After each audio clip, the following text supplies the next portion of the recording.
অত্র মাদ্রাসার মহতামিম, আলোচকবৃন্দ, অতিথিবৃন্দ, প্রিয় এলাকাবাসী, আসসালামু আলাইকুম ওয়া রাহমাতুল্লাহ।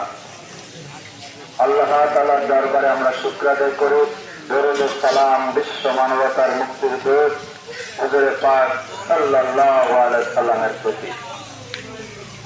মাদ্রাসা ইসলাম শিক্ষার, কোরআন সুন্নাহ শিক্ষার একটি কেন্দ্রভূমি।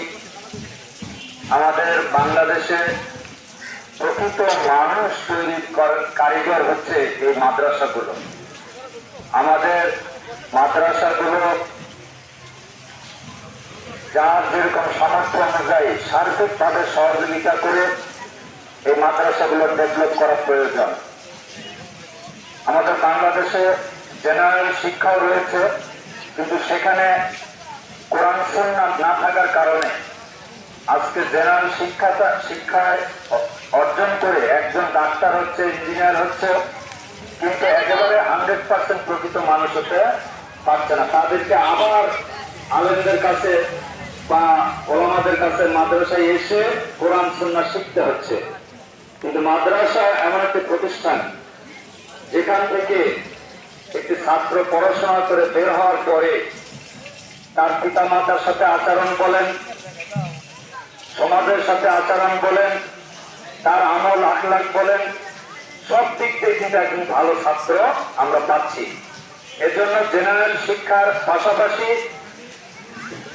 মাদ্রাসা শিক্ষা আমাদের অবশ্যই সকলকে গ্রহণ করতে হবে। আমাদের ডাক্তার দরকার, ইঞ্জিনিয়ার দরকার, প্রফেসর দরকার, কিন্তু সাথে সাথে ডাক্তার হবে আলেম, ইঞ্জিনিয়ার হবে আলেম। আমরা ইনাল ভাই জেলা স্কুলের শিক্ষক খুব সুন্দর কাজ করেন, গোটা নগরে তার সুনাম। আমরা চাই এরকম পিসি হবে আগামী দিনে হাফেজ, মাওলানা, এরপরে হচ্ছে যে মুফতি, ম্যাজিস্ট্রেট হবে। তাহলে দেখবেন যে সমাজটা ইনশাল্লাহ পরিবর্তন হয়ে যাবে। এই জন্য আমরা সকলেই এই মাদ্রাসাকে সার্বিক সহযোগিতা করব। আমারও সার্বিক সহযোগিতা থাকবে। আমরা সকলে ছেলে মেয়ে দিয়ে এই মাদ্রাসাগুলোকে আমরা সব সময় সরব রাখবো। আমার বাচ্চা প্রকৃত শিক্ষা কিন্তু মাদ্রাসা থেকেই পাবে। এই জন্য আমরা স্কুল কলেজে করবো, কিন্তু আমার স্টার্টিংটা যেন মাদ্রাসা থেকে হয়। আমাদের